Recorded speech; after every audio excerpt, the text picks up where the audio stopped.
Welcome to the webinar Leading with Impact. My name is Peter Lijnse, for the people that don't know me. I am a leadership coach with Lijnse Consulting. I've been joined here by Elka Schrijver, who's also a leadership coach.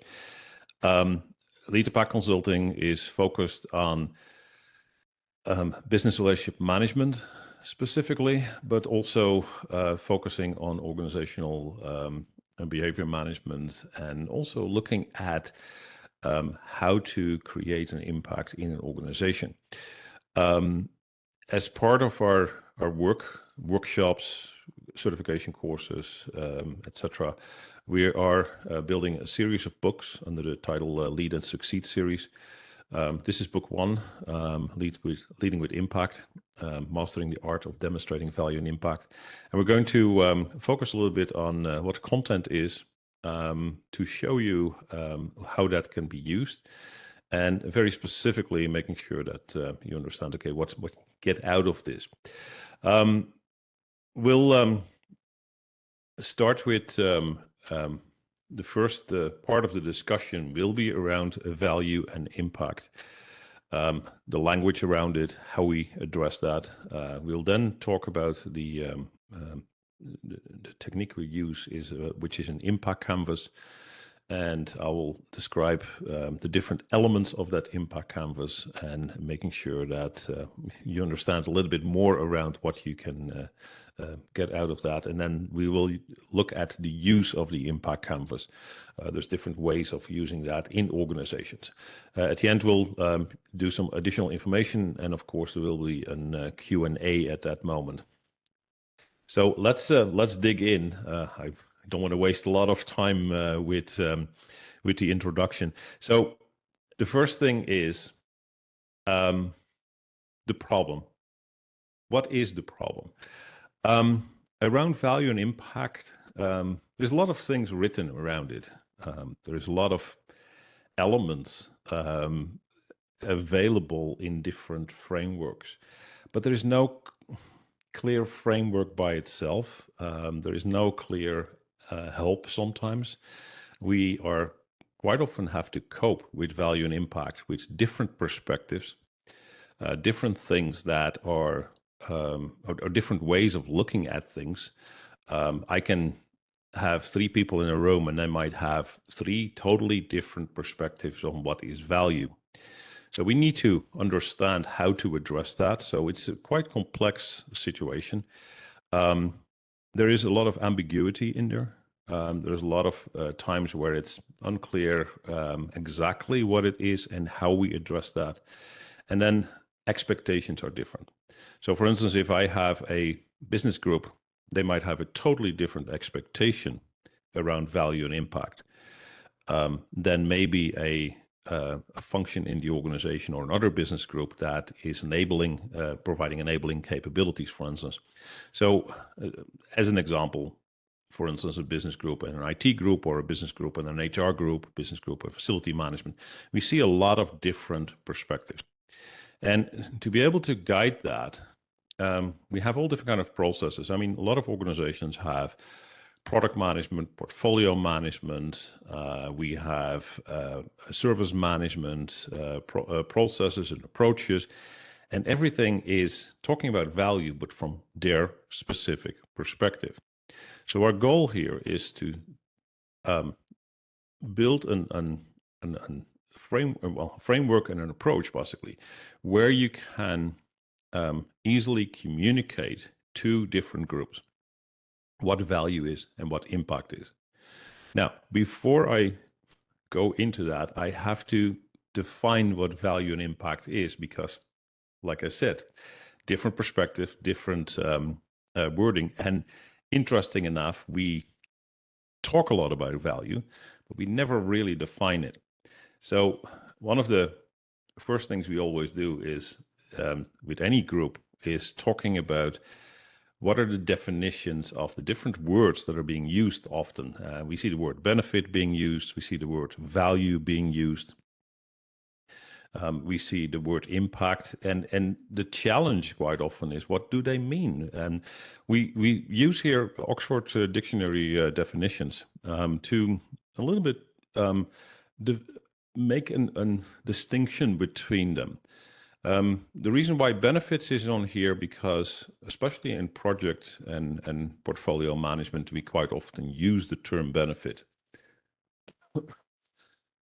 Benefit is an advantage that something gives you, and helpful and useful effect that something has. So, for instance, technology has a benefit. A certain solution, a certain workflow has a benefit. But if we don't use it, there is no value. And that's why we make that distinction quite often. So value for us is the quality of being useful or important. And I think this is important to understand. Value comes from something when we use it. It might inherently have some benefits, but it's about being useful. And that is great, because now we can actually start looking at, okay, well, if it's being used, we can see the value. So we can start measuring value, we can start thinking about how to drive value, etc. The key thing, though, is that value that we get out of that, maybe a more efficient way of looking at it, maybe a more for instance, cost reduction or economic value, etc. We can have all different kind of things. The key thing, though, is what is the impact it has on the organization? And that is the effect that something has on something.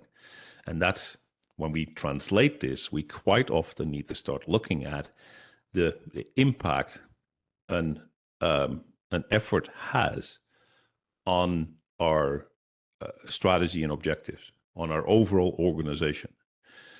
Now, this is just the definitions. And now the key thing is, with these definitions, and I'm going to specifically focus on value and impact, we can build statements.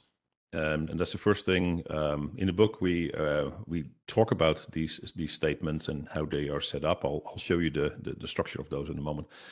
But also we provide a lot of examples. We wrote the book in such a way that it's not just theory.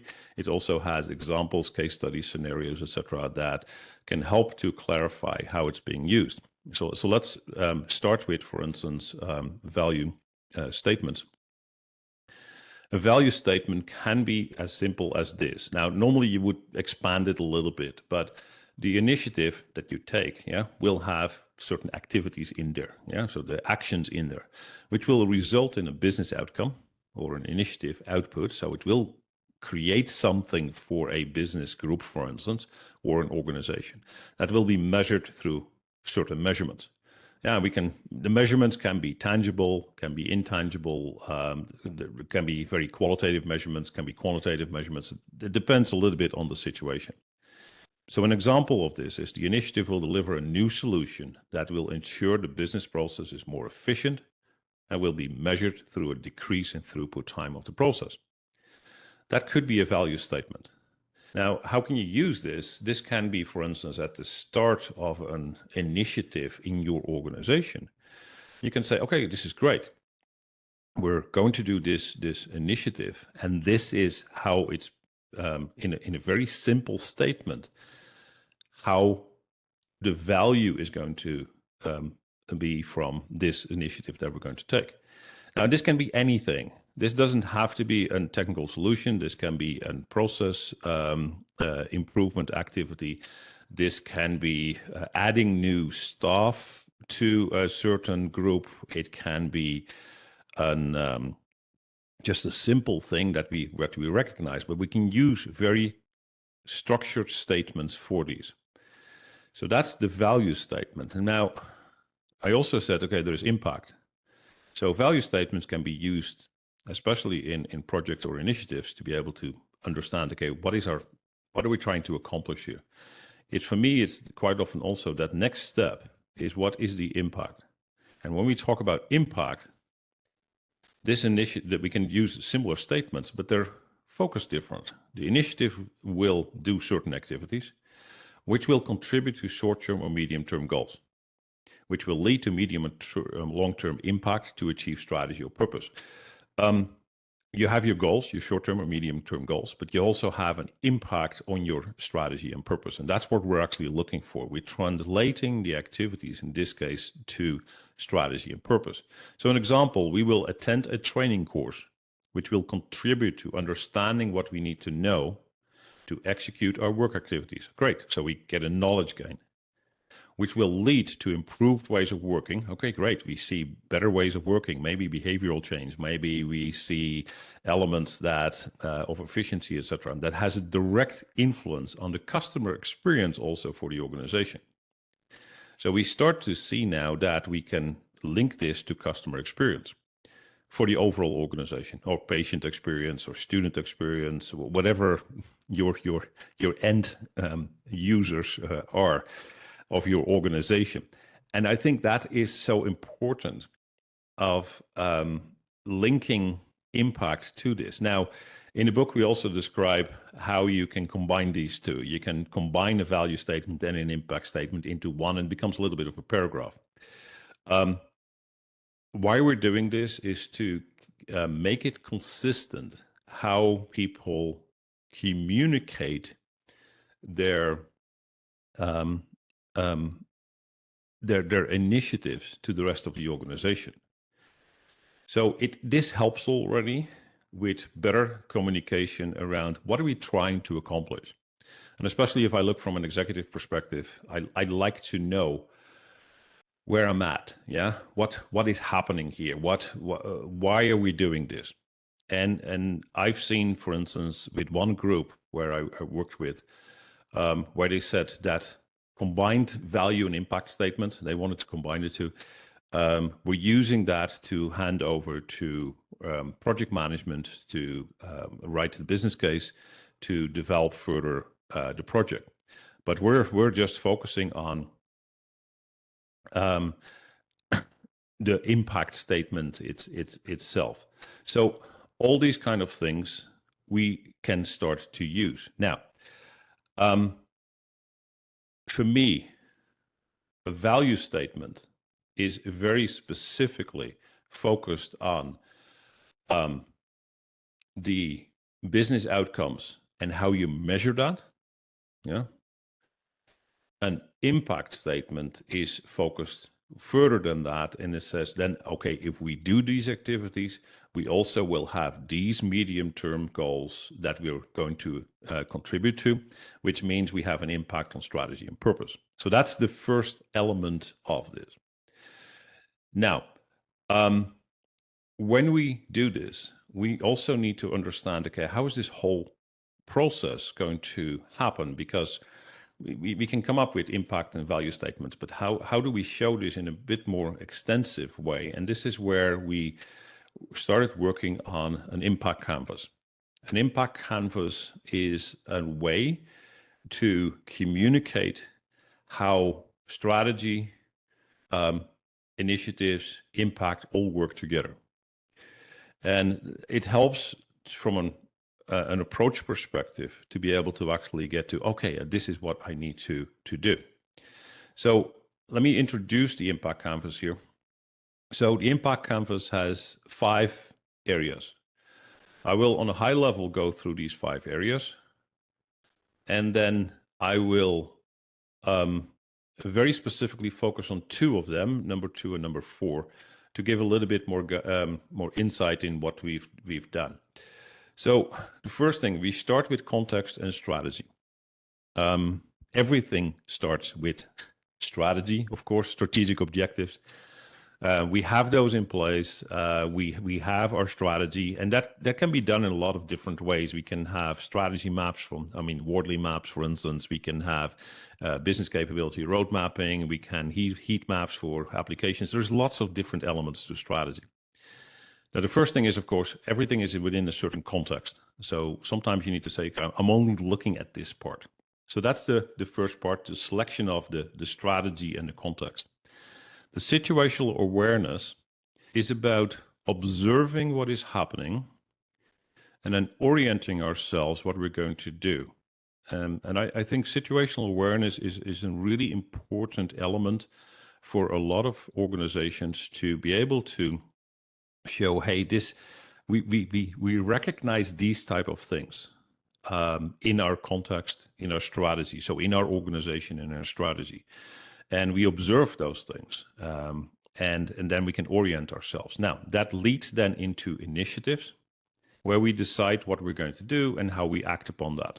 Now, some people might recognize the observe, orient, decide, act is coming from what we call OODA loops from the military strategist John Boyd. It looks very structured, but there's lots of things because you can have multiple OODA loops, etc. I won't go into that level of detail.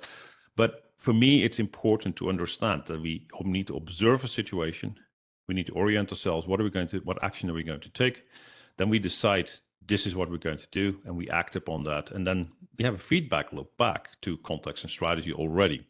This is quite often where we can use value statements and say, hey, this is the value we have. But we often see that where it stops after number 3, the initiatives, we stop. Why? Because we have okay, we're done. We did something, and now we can observe it again, etc. So we are in the constant loop. But to be able to show impact on the organization, I need to have an understanding what my outcomes are. And the outcomes are the knowledge gain, for instance, that I get out of this, the behavior changes, the conditions overall from the organization changes. That creates that impact on my context and strategy. So although you might say, hey, I have some value here, I also need to be very careful that I also understand what the impact is on our strategic objectives. Now, all of that, there's assumptions and external factors that are linked to that and that are influencing that. And you always have to be very careful that, okay, we made certain assumptions. Maybe those were incorrect. So there needs to be some feedback loops there. And external factors can affect something. I can have a perfect plan to great impact and then suddenly realizing that, yeah, that doesn't work because the market changes or condition changes in the organization. We suddenly have changes in the organization. So again, different elements from the outside can affect this. I want to talk about 2 very specific areas, which is the number 2 and number 4. And I'll start with the situational awareness. One of the things around situational awareness is that we need to have guidance around what we're going to do or what we're looking for. We can observe things, but sometimes we just need to make sure that we have the right question. So in the book around this, we talk a lot about sources of value. We have a whole set of questions, for instance, that we can use to assess what that source of value is. Now, if I have foundational changes, so for instance, there's a little bit of maintenance that needs to happen. There is some operational changes that we need to make, maybe in a business group, for instance. There is some reorganization happening, which is it doesn't change any of the process flows or the solutions we're using for it, but there are some changes, and we need to make sure that we are representing those. It could also be that there are foundational changes for maintenance, for instance, or for if I use technology example, security policies, we need to upgrade, etc., certain systems. All of those kind of things are potentially delivering value. Now, some of these are delivering value that is not necessarily seen immediately. Some of the things we do is for risk mitigation. But again, we observe then from those foundational elements what we need to do, and we can say, okay, we'll do this to ensure that we can still meet our objectives. Yeah, process improvement is quite often what a lot of organizations are going through. You put new workflows in place, you drive questions around, okay, who's using it, what is the order of the activities, all those kind of things we can focus on. And process improvement can affect internally in the organization, but it can also affect things outside of the organization. And again, we need to observe not just what is happening inside our organization from a process perspective, but how are our vendors interacting with us? How are our customers interacting with us? We quite often need to ask a lot of questions around that for in the observation phase. Decision making. Nowadays, we see a lot of areas around decision making. What kind of technology we're using at this moment, AI and all those kind of things. Everyone's talking about that right now. But decision making is an important element of that. Who makes the decision? Who is able to make this decision? Do they have the right data? Do they have the right information there? So a lot of those questions we need to ask. And then, of course, we have innovation. Innovation is always, everyone knows, okay, innovation, yeah, this is great. This is exciting. A lot of organizations are way more focused on the foundation, the process improvement, and the decision making on a general basis. And that's where we see a lot of value coming out. Of course, innovation can have huge value, but it's more risky.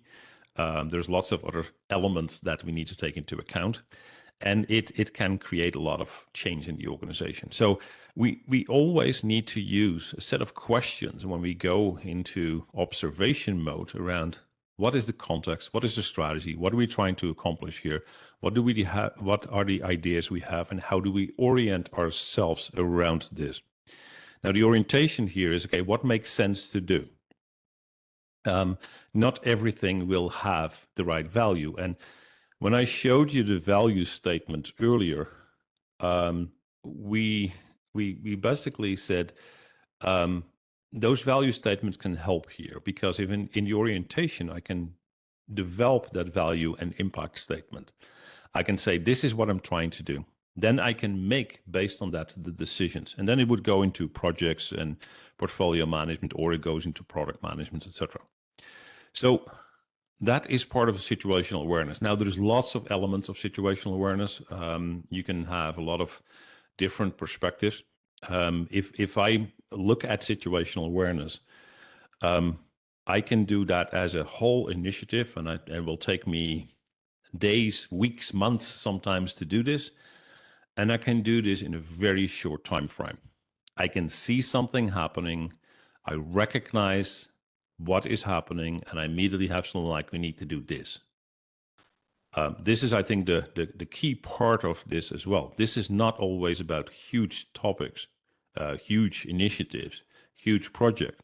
This is about very quickly understanding that we need to maybe make a change to get value out of that. And we do this continuously. We need to be recognizing for ourselves what that action is that we take. So sometimes you observe something at a business group and you have something like, yeah, they're not doing that. Why are they not doing that? Can we make that quick change? Yes, we can talk to them. We can give them a quick training session and we're done. That can be done within an hour. Yeah, minutes sometimes. That is something also that is part of this, because it creates an impact. It creates value. And recognizing those simple things that add value is as important as the big ones.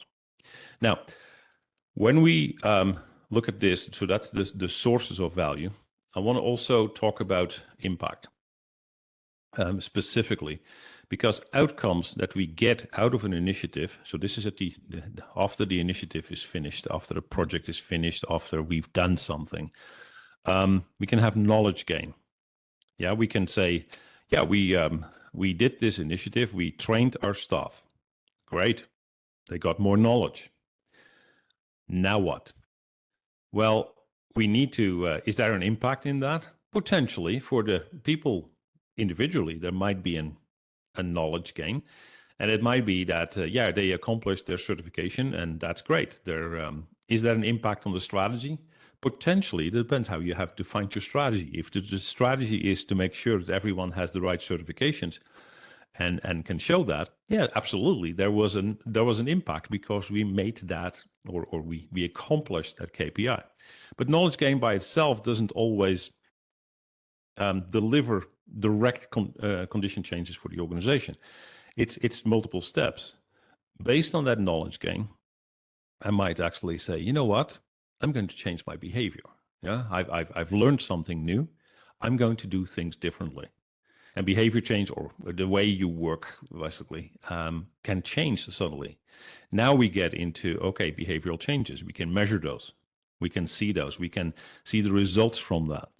We can quite often repeat them. Yeah, they become repeatable. So there's a lot of elements there in behavioral change. And this is where, for instance, organizational behavior management comes in as well. We can create an impact through changing behavior. The last one is the conditions, the overall conditions of the organization. This is really where it directly links to strategic objectives. This is where it focuses on cost efficiency, revenue increases. We can see staff satisfaction, for instance, all the and customer satisfaction, of course, as well. All of that can help us with our condition changes for the organization.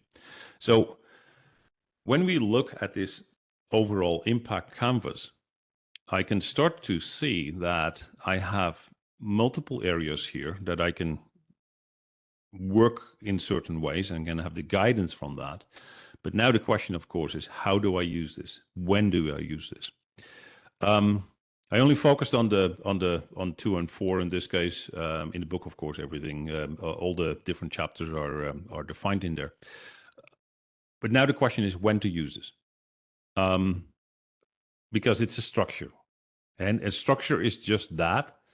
You might have guidance in the structure, but if you don't use it, there is no value. Yeah, it's the same thing. We need to apply our same approach to this. If we don't use the structure, there is no value in using an impact canvas. So we need to start looking at how can we use this. And there's 3 I'm going to discuss, and then we'll after that we'll focus a little bit on what next, etc. But I want to focus on these 3, and there are maybe other ones as well. But executive communication. A lot of organizations are struggling with to show impact. I hear this a lot. Okay, how do I show the impact of this or that? And sometimes it's your own group that you need to show value of. Sometimes it's it is for an initiative. The key thing is executive like simple images. They want to see an overview of this. And they might actually really appreciate if you just really fill in each of these boxes in the impact canvas and say, this is your strategic objective. I'm just writing it down. This is what we observed around that. These are the initiatives we're going to take. These are the expected outcomes we have. And hey, here are some assumptions. This is for executives an easy way to see what an initiative is doing. So it helps them to make decisions around this. Now, I've had people ask, okay, what do you do, for instance, from a business case perspective? You have a business case. And how would you link this to a business case? And I always have something like, I would make a summary of the business case in this format as a first page. And I would just say, make this first page with some text in each of the boxes and say, this is how, what we're going to do and how we're going to do that and how the impact is going to be. So that's the first thing that can create an easier way of communicating, especially to the executives around what they need to know. Can they dig in then into the business case and value plans, etc.? Absolutely. But this is high level then communication. Now that's communication to executives. There's also the way back, and I can work with executives where I say, when you communicate anything in the organization around your strategy and your objectives and what you're going to focus on, you can do the same thing. You can start to say, hey, this is my context and strategy. We've observed this in the market. These are the initiatives we want to take from a strategic perspective. And then we can say, and this is the outcomes we are looking for. Now you can use it as a communication mechanism to the organization and saying, this is why we want to do this. Yeah. So now You can expand this. I mean, I can see the use for this for project managers, even I mean, as well as product managers, for instance. And product managers quite often, when they start to focus on their changes for their specific product, they start to quickly realize that this can help them to justify why certain things need to change in the product, because that will create more outcomes. Yeah, the use is better, the impact is better.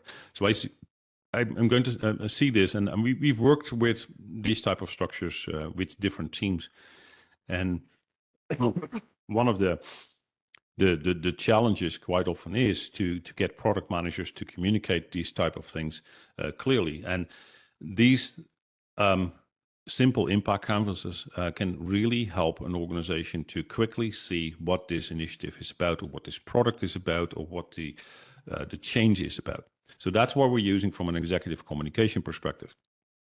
So that's the first part of this. Now, the next part is, and this is, I already mentioned a few things around this, but you can use this within your network around that you have in your organization. Yeah, every organization is based up on networks, and the key thing here is to be able to use this within your network. Yeah, making sure that the network knows what this is about. So again, we're using it for communication of value and impact. Now, you can use the value statements, you can use the impact statements, and they can be part of this canvas.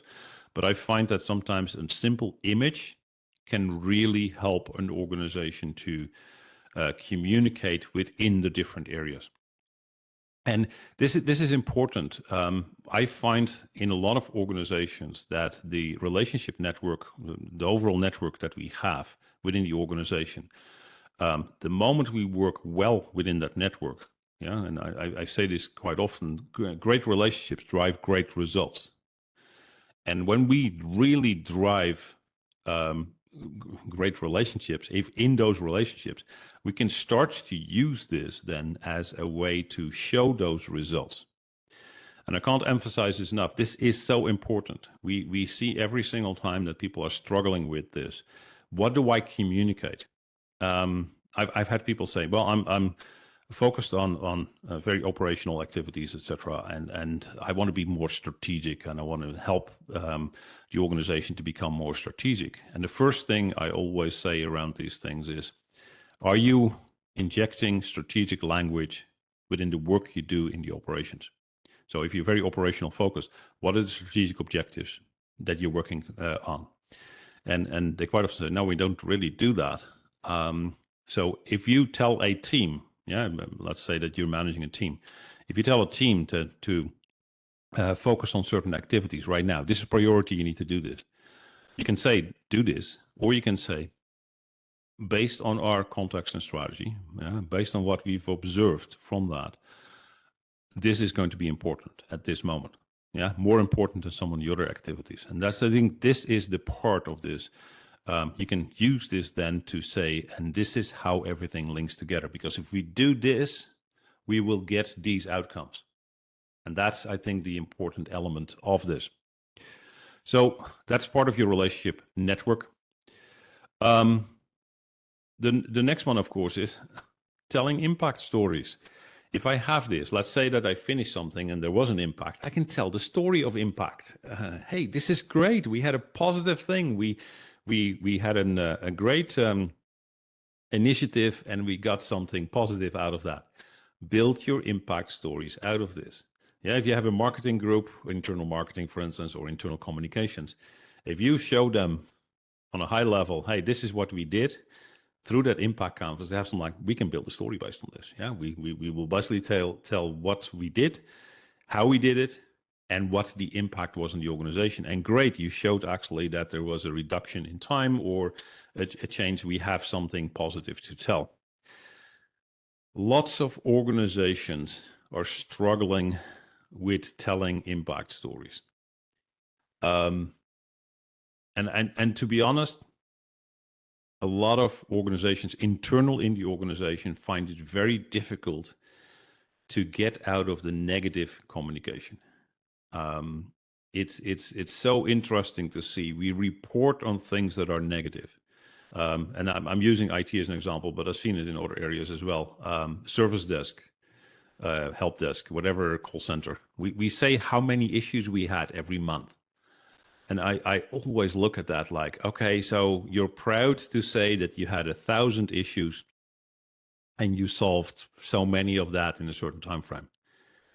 And I always have something like, the only thing you show to the people that you're reporting this to is that you failed 1,000 times. Can you tell me what the impact was? Yeah, those 1,000 issues, if I observe that, what did I do to be able to prevent those? Or what did I do? What actions did I take? What was the outcome of this? So 1,000 issues is just data. But did I learn anything from it? Was there a knowledge gain? Based on that, do we see behavior change? Can I measure that? Do their overall conditions? If I solved those 1,000, what were the condition changes? What would have happened if we hadn't solved it? You need to tell this from an impact perspective, more from what was the positive elements of it. So don't let people guess their what they need to see as the impact. You need to explain it. You need to drive that.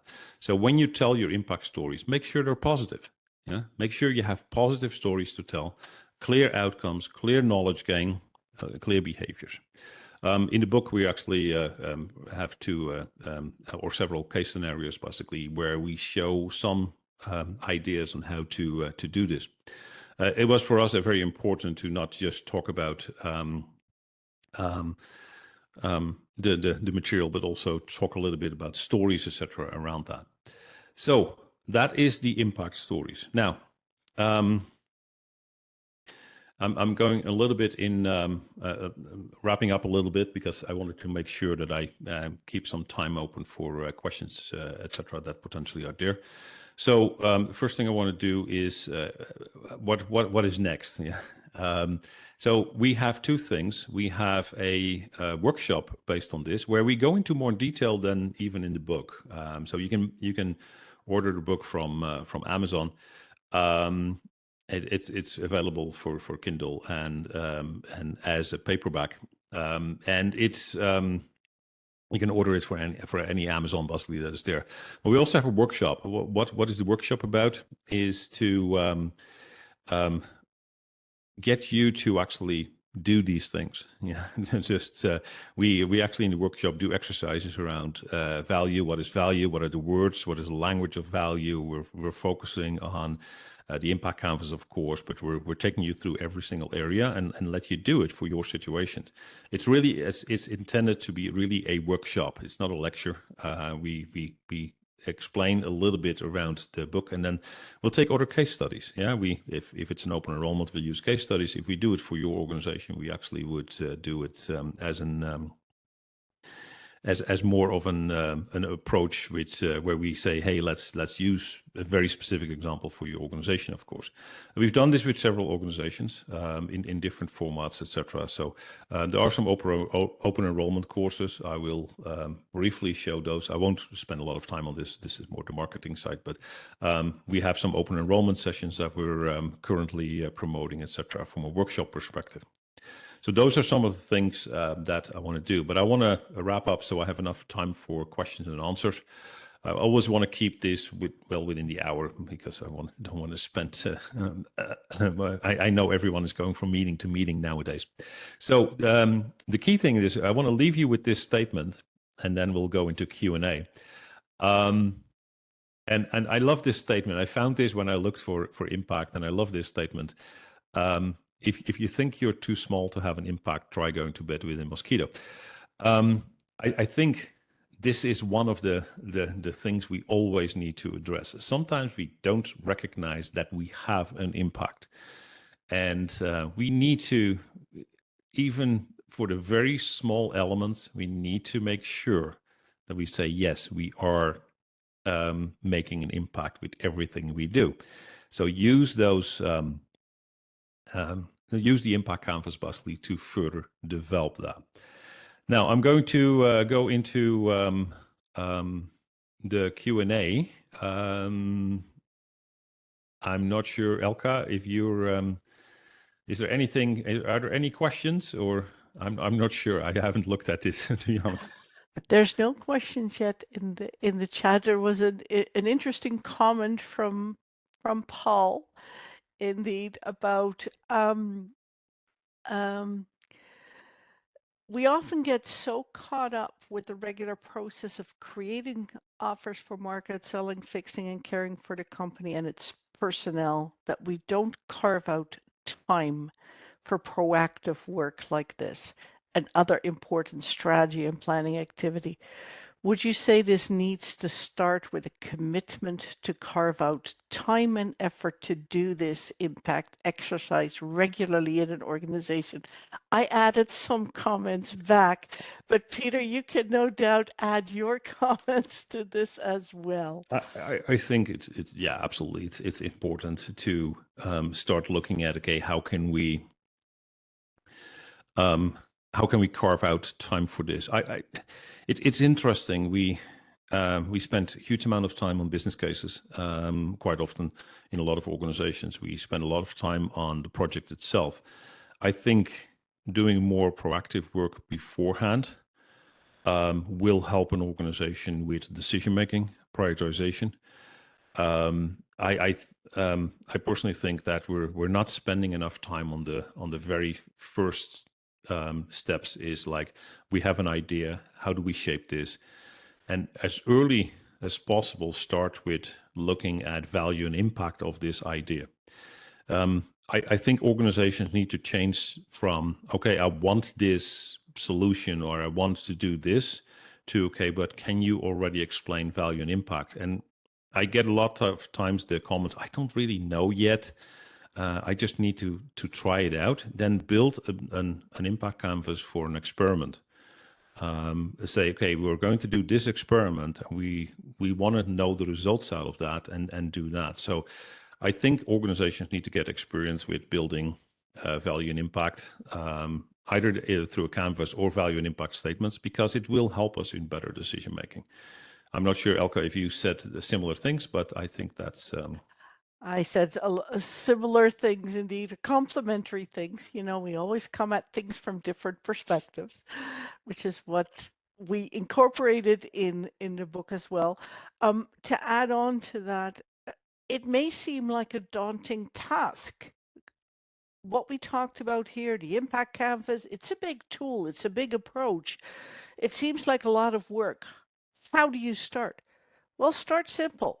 We can start, and that's to Paul's point as well, carve out a few minutes, carve out a little bit of time to start getting into this mindset yourself. Can I ask myself these questions? Have I asked these questions? When we've completed something, can I look back? Can I reflect on some things? What can I take away? So individually, we can start with these things. And it's a bit of a groundswell, an organic grassroots way of changing behavior in the organization. Does that mean that over time we can change the language throughout the organization, the behavior throughout the organization? Absolutely. But if we start with that big picture, it may indeed sound very daunting. Yeah? In the book, we try to give practical guidance on how can we start this simple ourselves. So I just wanted to add that one on. I see some hands up. I see Sabina and Chris have their hand up. Chris was first, I think. Okay, so yeah, we need to unmute them. If you can unmute them. Let me indeed unmute Chris. There we go, Chris. All right, thanks. Hey, good to see you guys. First, I want to say I did read your book, and it was very, very informative and very, I think, helpful. It certainly gave some really, really good thoughts and ideas around things that I think all of us think about and talk about, but don't necessarily know how to go about it. The one question I had for you is just kind of back to the beginning. Where did this canvas come from? Is this something that you started with just one section and then built out, or is it just an idea that that you've had and you've now proven out, or what's the root of this canvas? The very good question. We kind of touch on it in the book. We do recognize other companies that have influenced this. The original model was an impact model from learning and development. Specifically, the Kellogg Foundation had a whole book around that. It was actually even before that already. The name doesn't come up at this moment, but there's another book basically that started talking about impact, and impact mainly around knowledge gain, behavior changes, and conditions. So that's where it's originally coming from. This is coming out of the basically mid 70s from the last century all the way through. And we added some things to it. We added definitely the situational awareness from that, which is coming out of a lot of different areas. A lot of the work from David Snowden, from Cynefin Framework and estuarine mapping. Simon Wardley with his Wardley maps, etc., is talking a lot about situational awareness. So we combine things from different areas to make it one canvas, basically, which makes it easier to approach that. So that's where some of the material is coming from. So did we this is based on a book that eventually I read, was that good artists steal from others. I can't remember the exact title, but yes, we used basically material that was in the market to further develop this in this impact canvas. So that's where it's coming from. Good. Sabina? Elka, can you unmute Sabina? Yeah. Can I? Got me. Yeah. I got me. Thank you. Good morning. It's great to see you both again. It's been a while. And I'm really delighted to discuss this further. I'm curious from your experiences, especially over the past year, with all the rage, about artificial intelligence and all, how fast and rapid things are changing within organizations. To me, it's still that shiny button coming from that IT domain, and I really often wonder whether there's any planning happening behind the scenes to do this effectively and finding the right problems without wasting time. So in terms of your model, the canvas, the situational awareness and the context and strategy, is there a risk or a chance that these two things actually cross over each other? Situational awareness really sometimes comes first before the context and strategy. Right. Yeah, for some cases, we indeed look at context and strategy, and then we do the situational awareness around that, and we take that. I'm going to use military strategy here as an example. You might have a certain strategic objective, and you're in pilots, etc., in planes will go into a certain area. So their situational awareness is done beforehand. There is a strategy of what they want to do. And then when they fly in there, they suddenly realize that it's not exactly as what we thought it was, and I need to adjust what I need to do. And I think this is what I've seen in military, for instance, done. It doesn't matter which area it is. See it in Navy, you see it in Air Force, etc. They do focus on. We have guiding principles, for instance, where we start with, and we always do situational awareness. And it's very difficult to capture that. But at every moment in time, we need to understand, are we still doing the right things? So that's why a lot of the things in the impact canvas, for instance, also have feedback loops. You need to continuously think about, okay, what do I do next? I think the same thing applies to organizations. That constant awareness, so situational awareness and context and strategy, I think, are very close related, absolutely. And they happen continuously. You eventually have to make a decision, okay, how do I represent it from a design perspective? And those are never actually easy to do. But yeah, you're absolutely right. They need to be done both. So Great, thank you. Yeah. And anything else, Elka, what we need to do? Next question from Glenn. The value statement talks about and links activity, outcomes, and measurements. Do you have any guidance about measurement to quantify impact? Yeah, I think this is kind of this is a good question actually. We recognize that it's not always about money. It's not about return on investment calculations, net present value, and all those kind of things. It's important, but not always that. I think the when we talk about impact, it's quite often intangibles. Sometimes you can directly link it to a strategic objective, and you know exactly, okay, this is what I'm going to do. And sometimes it is not as easy. I guide normally people if they want to really understand measurements and measuring intangibles in business, which this is very close to. I always promote the book from Douglas Hubbard, How to Measure Anything. This is one of the best books basically around that. It uses a lot of statistics, but the examples that he gives in the book are really clear. I don't want to. We didn't want to replicate that in there and put a hot. We reference the book, but that's about it, because it's that book is for me the way to actually quantify a lot of things that are intangibles. And he actually wrote a book on a general book. There's also a book, for instance, on cybersecurity. He does a lot of things like that. I'm sure he will write eventually something around AI, etc., as well. But for me, I think this is important, and it works with probabilities, it works with statistics, and it can actually show you very simple how to do things.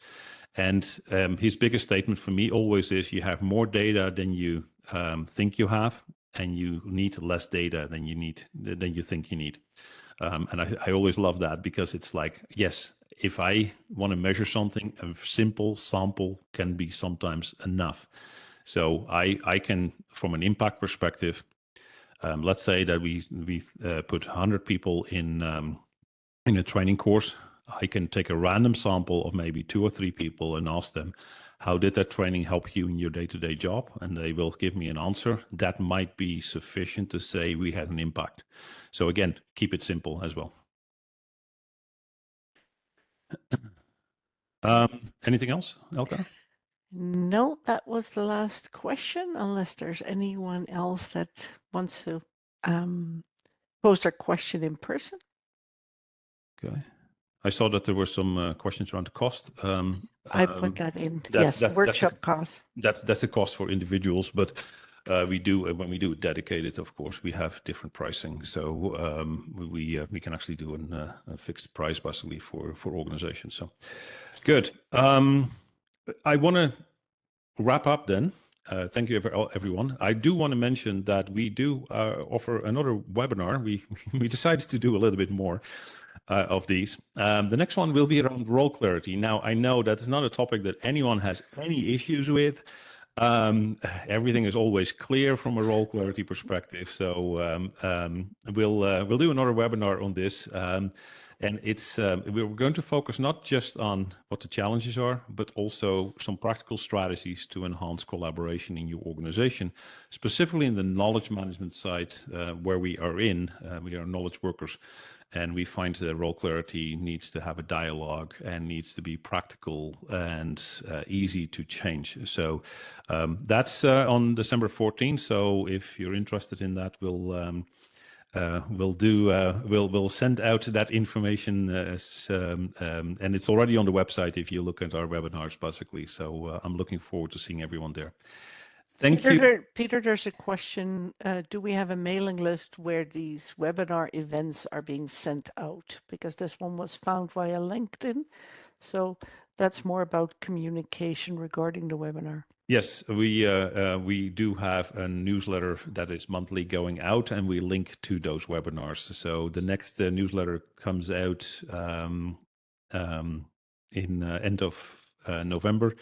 It will be around role clarity, and then it will actually link to the live webinar as well. And I will make sure that in this case, Avery, that you're subscribed. But I will make sure that we will give you a link to subscribe if you don't know that. Most of you will be automatically put on the list based on the fact that you attended this one.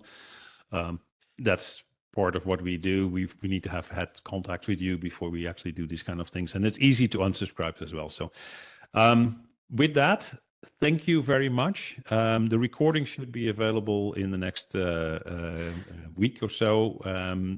Thank you very much for attending, and I'm looking forward to seeing some of you at the next webinar. Thank you. Thank you, everyone. Have a wonderful day.